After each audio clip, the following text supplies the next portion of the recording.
Hey y'all. I'm really nervous. So, oh, thanks. So 11 years ago, June 1st, I moved to Portland from the South. I came up here for school.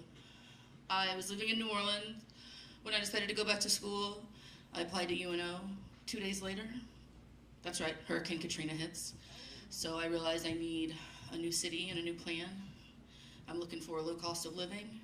I'm a terrible driver, so I need good public transit. And I'm looking for a public university with an applied linguistics program with my preferred course of study. Turns out Portland has all those things. So I began to investigate more, and the more that I investigate, the better Portland begins to look. I was vegetarian at the time in a city where fish and seafood is not considered meat. So I was really excited about how many, multiple vegetarian and vegan restaurants in one town. It blew my mind. I rode a bike. Portland's really bike friendly. After my experience in Katrina, I was pretty serious at the time about learning homestead skills. I wanted to grow my food, make, weave things and, have minimal waste and stuff like that. And Portland seemed like a good place to do that kind of thing. Plus, Portland had amazing social safety nets, and the minimum wage was more than 3 times as a server what I made where I came from. So Portland was hitting all the spots. There were a lot of white people. I knew, I did know. I can't say I didn't know. I looked at it, I'm thorough.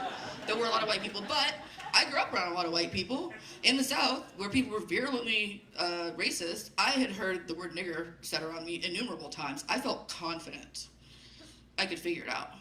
So, Portland, here I come, And now, I'm no fool. I knew that there would be a learning curve and that it might be steep because different places are different, but I had previously managed to navigate such things fine, and I felt confident I would do it again. Maybe too confident. So, first thing I realized that was different is that Portland is indirect.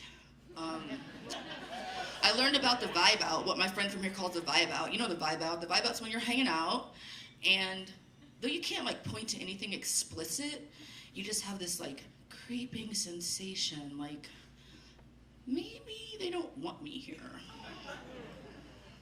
Am I annoying them? I feel like I crashed this party, but I'm pretty sure I got an invite. I'm gonna go, I'll see y'all later, right? So, the vibe out. Also, people would ask me a pretty thoughtful question, and 3 to 5 seconds into my equally, but no more thoughtful answer, they would make it not just visibly, but ostentatiously clear that they could not ever give a shit about anything I had to say, ever.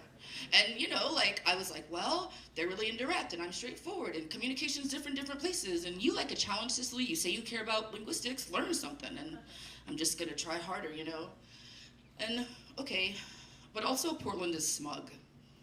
I'm at Fred Meyer, and a lady spies my out-of-state ID, and she says, "Oh, you've moved up here. I am so happy for you. You are gonna love it. You are not gonna have the kind of problems up here that you have down there. We don't have those kinds of problems here." And at first I was confused, and then I realized she meant racism, and I was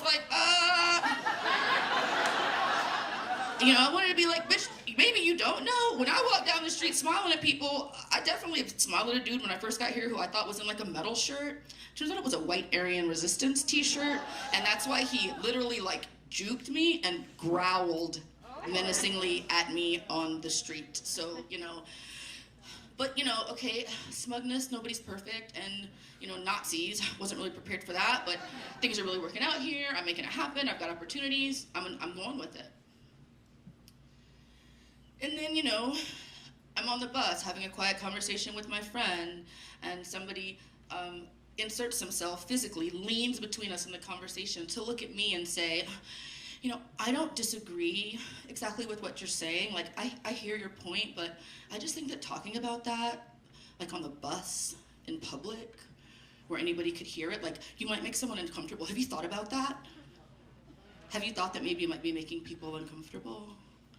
Blink, blink, blink with that face that white people make when they tell you that you're making them uncomfortable. That face. But also, a giant white dude could bellow threats at me on a packed weekday afternoon downtown 9 for minutes while the entire bus pretended like it wasn't happening. So turns out anti-blackness here just as bad as back home, and the anti-blackness plus the valuing of conflict avoidance and smugness as like an orienting principle kind of all together just made it like super toxic brew for me. The time that I've lived here, I've like developed social anxiety, which I never had before. I have all these like elaborate bathing rituals and beauty rituals and get out of the house rituals that I have to do to armor myself, to steel myself, to prepare myself for the like relentless barrage of passive aggressive anti-blackness that I deal with. Like, so you can imagine when I get to leave here and go back to the South, I'm like, woohoo! And then I'm like, I feel so much relief. And I always like am determined, I'm not bringing any of that Portland shit with me. I'm not bringing that confusion. I'm not bringing the hypervigilance, the armoring, none of it. I'm leaving all that Portland stuff behind. And I do. I go back to the South, I relax, I detox, I leave all that Portland stuff behind. Until 5 days at home, when I'm in the grocery store looking at the produce, and I'm like looking at the variety and the quality and the price, and I'm like, I just really wonder what's going on. You know, like this was traditionally farmland. Like it seems ridiculous to me that there's not some kind of like local, sustainable vegetable thing happening. Like the people where I come from deserve that too, and I don't understand what's happening. I brought Portland with me. You know, I'm talking to one of my ignorant, but like seriously committed to it, trying to get it, friends, and they notice some dynamic of something oppressive, but they use a word that we don't use anymore.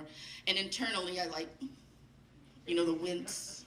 But externally, I don't say anything to them, even though they would be happy to be corrected, even though they want to know, because I bring Portland with me where I go. So my time,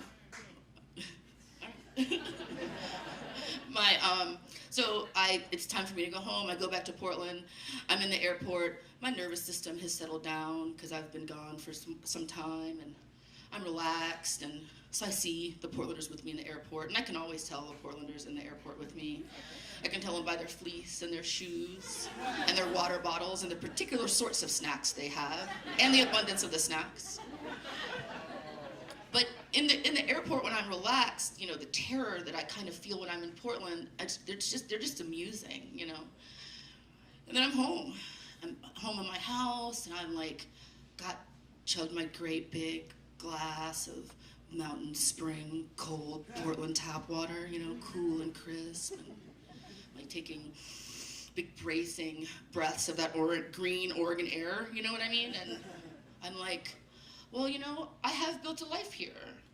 And I think, you know, I do have a home here. And I'm like, well, there's so much here. My life does work here. Maybe it wouldn't be so bad to just stay to the end. Maybe I can, like, make it work, right?